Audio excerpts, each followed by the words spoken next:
I don't know who I am anymore. I've debated for a long time even making this video, and I made another one that was like it, but then I ended up scrapping it because I keep going back and forth. How much do I actually divulge about this? How much is it anybody's business, I guess? And really, I think this is just more for me. I've kind of always hidden behind my interests.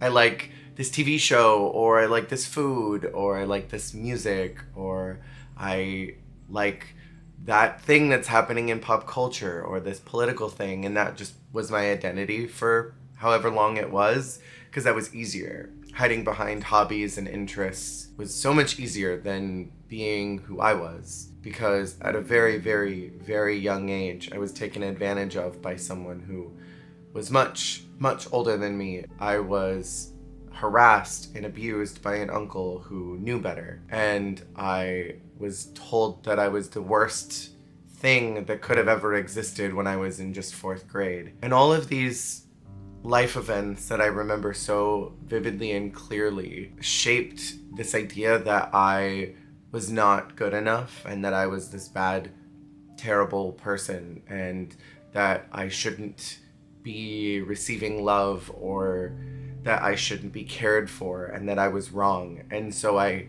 hid away my true self behind things. I hid myself behind other personalities, and I guess this is me informally / formally coming out with DID, formerly known as multiple personality disorder. But I always kind of hid behind these other people because they could take the pain, they could take the hurt, and they could take the abuse that was happening around me and the sadness that was happening around me, and they could just make it better and go away, because then I didn't have to worry about it.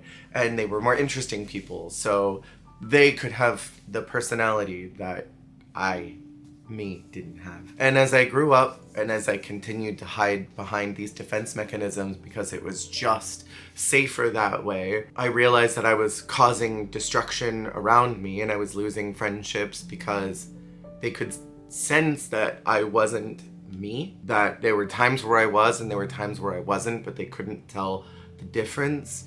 And over the last 35 years, I've been using those defense mechanisms to navigate life, to get through my day, to work, and to go to functions and make friends. And in the last year, I've realized that those defense mechanisms that helped me survive and not die very early were the very thing that was also causing me so much pain and destruction. And so I've been sifting through all of that and working through all of this and doing a lot of self-discovery and a lot of identity and soul searching and trying to just figure out who I am. I'm almost 36 years old and I have no idea who I am, me, the one that's been behind all of this, the body that's been wandering and navigating life. I have no idea who that person is.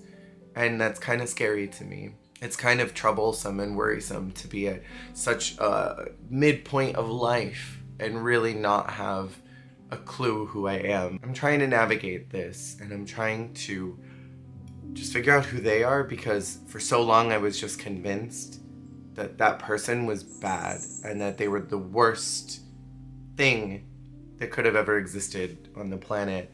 And I've had so many friends reaffirm that belief in myself, that I am the worst possible human being that's ever existed, because I treated them badly. And that was through high school and college, and those relationships really impacted me in a way that I was just stuck in this whirlpool of feeling like you're a bad person, you're not good, nobody likes you kind of scenario. And so now I'm working, and the work is hard. The work is not fun. It is the hardest freaking thing I've ever done, because I don't want to do this. I want to run away from it and just hide. And it sucks to know all these things have happened to me. And there's nothing I can do to fix what has happened. There's nothing I can do to change the damage that was done. All that I can do at this point is try and be a better version of me and try and deal with the hurt that came from all of that abuse and pain and struggle. That's all I really can do, is just try and be better than what happened to me. Oddly enough, working in content creation is the thing that really made me realize that I need to start working on me, because I'm on display all the time in my work and what I do, and people are always looking at me and they are seeing this version of me that is really punched up and excited and talking about the things I'm passionate about, but that's really all armor and a shield that I hide behind because I just don't know who I am. And I hide behind that interest because it helps me feel normal. I hide behind these things that I enjoy because they help me feel regular. And so we're doing work, and we'll continue to do work. And being an adult is really hard. I don't know who's even watching this, but if you did, thank you. No matter what you've gone through, you know that you did not deserve any of the bad things that happened to you. The bad things shape us into who we are, but they don't have to define us. And I don't want to be defined by my bad moments. I don't want to be defined by the bad situations in my life that negatively affected me and sculpted me into someone who believes that I deserved this, because I don't. And you don't deserve the bad things that happened to you.